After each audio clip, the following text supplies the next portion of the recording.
রাজনীতি কত বড় জানার দরকার নেই। উনি কত বড় ডাক্তার আমার জানার দরকার, কিন্তু এত খেলা পাগল মানুষ।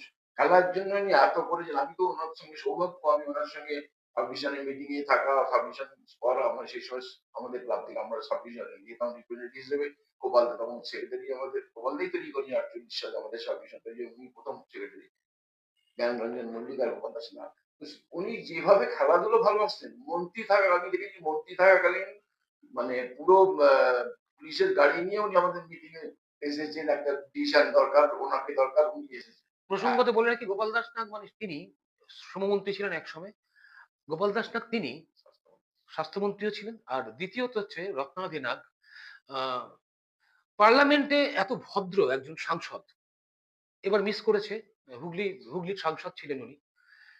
ডক্টর রত্নাদি নাগ মানে একেবারে রত্নগর্ভা বলতে যা বোঝায় তিনি রত্ন জনক ইয়েস। গোপাল দাস নাগ।